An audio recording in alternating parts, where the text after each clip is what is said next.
হরে কৃষ্ণা। একবার এক গ্রামের বাইরে কয়েকজন মহাত্মা এসেছিলেন। তো তেনারা সেখানে একটি বড় যজ্ঞ করছিলেন, হোম করছিলেন।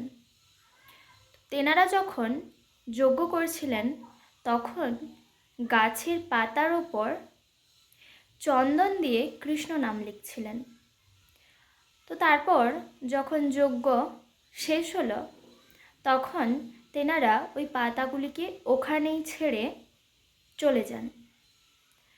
তো ওই জায়গায় প্রত্যেক দিন কিন্তু একজন ব্যক্তি তার অনেকগুলি ছাগল চড়াতে আসে। আজকেও কিন্তু সে তার ছাগলগুলিকে নিয়ে ওখানে চড়াতে এসেছিল। তো অতগুলি ছাগলের মধ্যে একটি ছাগল ওই পাতায়, যেই পাতাতে কৃষ্ণ নাম লেখা, সেই পাতাগুলি খেয়ে ফেলেছে। প্রত্যেক দিনের মতো ওই ব্যক্তিটি তার সমস্ত ছাগলগুলিকে নিয়ে বাসায় ফিরেছে। রাতে ওই ছাগলটি এখন ম্যাঁ ম্যাঁ করে ডাকার বদলে কৃষ্ণ কৃষ্ণ বলে ডাকতে শুরু করেছে। আর তখন সমস্ত ছাগলরা একটু ভয় পেয়ে গেছে আর ওই ছাগলটিকে বলছে, আরে তুমি এটি কি বলছো? তুমি তো আমাদের মতো ম্যাঁ ম্যাঁ করবে। আর তখন ওই ছাগলটি বলছে, আমার মধ্যে সমস্ত অহংকার শেষ হয়ে গেছে, আমি আর ম্যাঁ ম্যাঁ করব না। আমার মধ্যে যেহেতু কৃষ্ণ রয়েছে, আমি তার জন্য এখন কৃষ্ণ কৃষ্ণ বলবো। তো তখন সে যখন বারবার কৃষ্ণ কৃষ্ণ বলছে আর ম্যাঁ ম্যাঁ করছে না, তখন সমস্ত ছাগলগুলি তাকে মাথার শিং দিয়ে গুঁতোতে গুঁতোতে বাইরে বের করে দিয়েছে। তো যখন সকাল হয়েছে তখন ওই ছাগলের মালিকটি এসে দেখছে যে ওই ছাগলটি বাইরে। তখন ওই ছাগলটিকে নিয়ে আবার ভেতরে ঢুকিয়েছে। কিন্তু প্রত্যেক দিনের মতো আবার পরের দিন ওই ছাগলটিকে অন্য ছাগলরা বাইরে বার করে দিয়েছে। আর তখন ওই ছাগলের মালিকটি ভাবছে, নিশ্চয়ই মনে হয় এই ছাগলটি অসুস্থ, তার জন্য মনে হয় অন্য ছাগলরা একে বারবার বাইরে বার করে দিচ্ছে, বা এই ছাগলটি নিজে থেকেই বাইরে চলে এসছে। তো তার জন্য ওই ছাগলটির মালিক একটি জঙ্গলে ছেড়ে দিয়ে আসলো। আর ওই জঙ্গলের মধ্যে একটি চোর যাচ্ছিল। আর যখন এই ছাগলটিকে ওই জঙ্গলের মধ্যে ঘোরাফেরা করতে দেখেছে, তখন ওই চোরটি ভাবলো যে এই ছাগলটিকে বিক্রি করলে আমার কিছু টাকা হয়ে যাবে।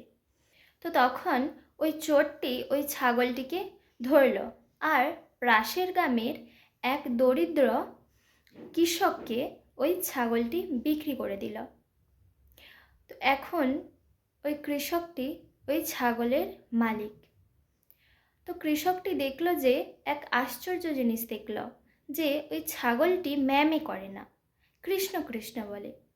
তো যেহেতু সেই কৃষকটি দরিদ্র ছিল, তো তার কাছে এত কিছু ভাবনার সময় ছিল না, বা এত কিছু ভাবাটা ঠিক হবে না বলে সে এত কিছু ভাবলো না যে এই ছাগলটি কেন কৃষ্ণ কৃষ্ণ বলছে, আমি একে নেব না, বা কিছু এত কিছু সে ভাবলো না। আর সে দেখলো যে ওই ছাগলটির দুধ খুবই মিষ্টি। তো তখন ওই দুধটি বিক্রি করে সবাই বলতো যে তার ওই ছাগলের দুধটি নাকি খুবই ভালো, আর বিক্রি করে সে এখন খুবই ভালো টাকা পাচ্ছে। তো তখন চারিদিকে ছড়িয়ে পড়ল যে তার ছাগলের দুধ খুবই ভালো। সবাই কিন্তু এখন ওই দরিদ্র কৃষকের ছাগলের খুব প্রশংসা করছে।